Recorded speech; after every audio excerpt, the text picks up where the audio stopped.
I don't accept that HIV is inevitable. But what I think we lost was the sense that actually it is more than just a disease. It's really proof of injustice. Not gonna happen to me, you know. So you see these moments of, denial.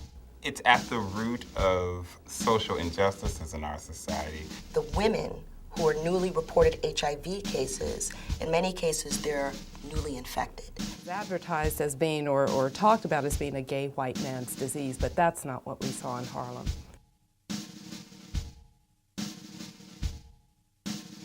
I mean, it's been a conversation that folks have been having really since the around the mid-'80s, around '86. Folks have known that people of African descent in particular in the U.S.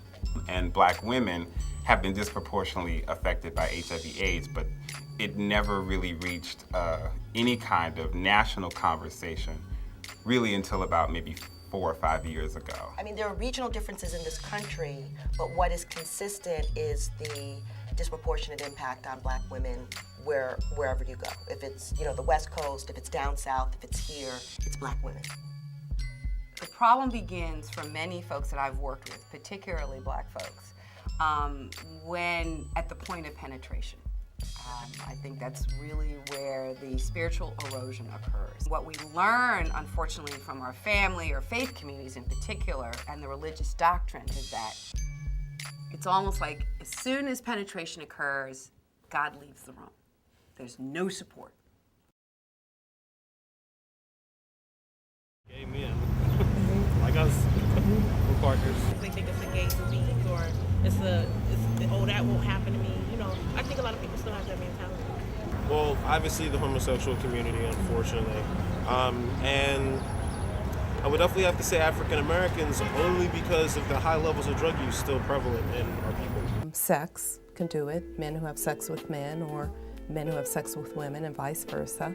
And it's much easier for a woman to get HIV infection from a man than the other way around.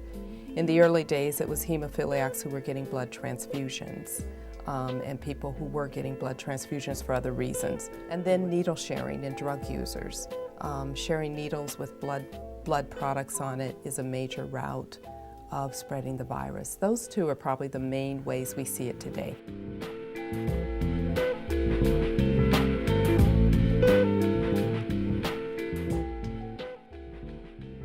In New York City, there are 7 neighborhoods from which 70% of New York State's prison population comes. Bed-Stuy, Brownsville, East New York, East Harlem, Central Harlem, South Bronx, Jamaica, Queens, and I think the Lower East Side.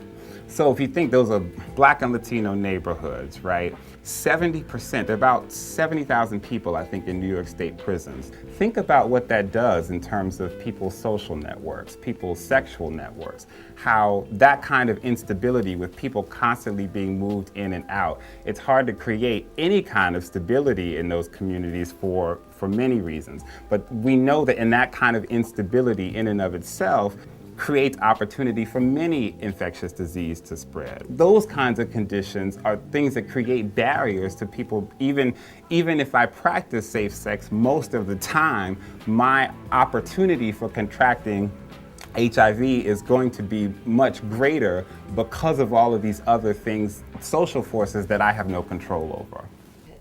Common sense. Sexual activity should not be going on in prison. I mean, I'm being facetious about it, right? But it's the same rationale behind we're not going to give people clean needles because that encourages drug use. But people are doing it anyway, so if people are doing it, should they be consigned to death? That's the issue. You can recover from drug addiction. You cannot recover from HIV. But what we know that's happening is that the same sort of social conditions that lead people from the community into prisons are some of the same things that also make people vulnerable to HIV infection. I believe that HIV is a spiritual disease. When my patients have cancer, they get hope. Their family rallies around. They're buoyed up, right? They get hope, they get treatment. When people are told they have HIV, it's like hope is just taken out of their heart. You know, they don't know where to go. They don't know what to do. They have no one to talk to. And the last person they're going to go talk to is their minister. I've been told my whole life that, you know, God hates me, that, you know, every time I walk out, that's, you know, in the church, my family devalues who I am. I go out in the streets and I'm devalued, called faggot here, there, wherever, in schools, whatnot. Then what is telling me to put on a condom to protect something that I've always been told was disgusting or made me not human? You could argue the same thing in terms of black women, right? You know, whose bodies are policed and surveilled in particular kinds of ways. All of the harassment on the streets from brothers at black women.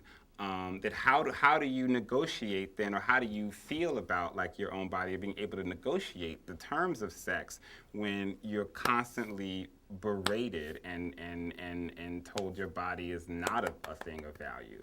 Well, what are churches here for? You know, if it's only to preach to people who are already perfect, well, maybe they're in the wrong community. If it's only to preach to people with no problems, with no challenges, with no hard decisions to be made, maybe they're in the wrong community. You know, we need churches who understand the community and are addressing the needs. These young kids especially, they think, you know, it's something pretty much like a quote-unquote the norm STD where they can get an injection and it goes away, and it just doesn't. And I find out that it's affecting a lot of African-American young women. What keeps me going? I'm not sure. Definitely some anger. There's still a need. And the sirens keep going. A young lady who died from AIDS in 1985. And she had been infected by her husband. And she got sick, and as she got sicker, her husband disappeared. She didn't know where he went. And she came into the hospital, skin and bones. She had advanced AIDS, and she stayed in the hospital a very long time before she died. So I got to know her story, got to know her very well. And she told me the story about how her husband left. She was devastated. She got too sick to keep her job, so she lost her job. She didn't know who to talk to, where to go, nothing. She had always worked. She had a master's degree in public finance. She had been used to living well. They were planning on having children, and he disappeared. She didn't know why.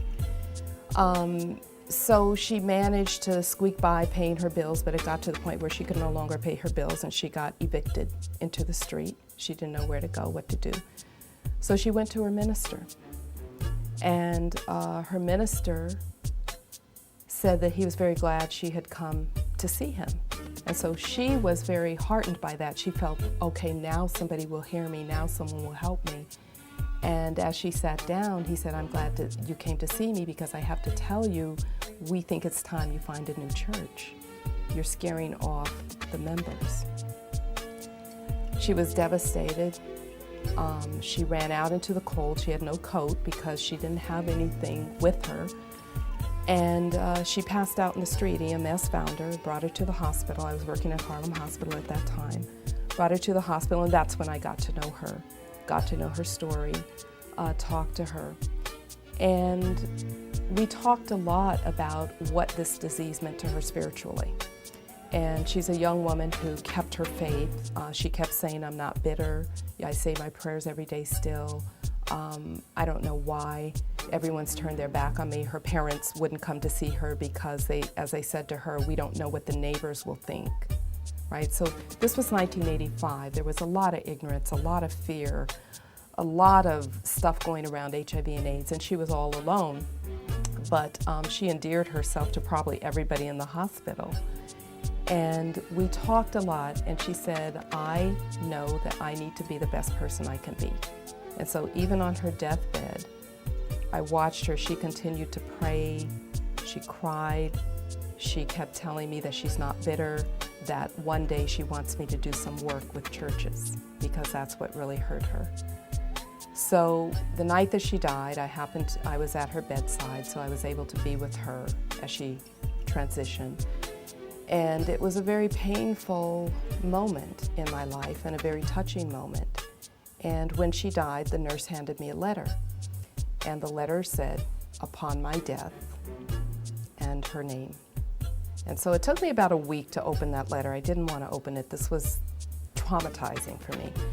I was young, young doctor. I had by that time seen a lot of death and feeling hopeless that there's nothing I can do about these deaths. And so about a week later, I opened the letter, and the letter said, you know, thanks for helping me. I know you spent time with me and you could have been doing something else. She said, you have to promise me that you will work with churches and ministers around HIV and around AIDS. She said, you must promise me this. And it said, I love you forever, and her name. During the civil rights era, it got really bad before it got better. And I think that faith communities are clamping down because they're afraid, because they know that we're coming for them. They know that that they're going to have to do this work sometime very soon because people are dying.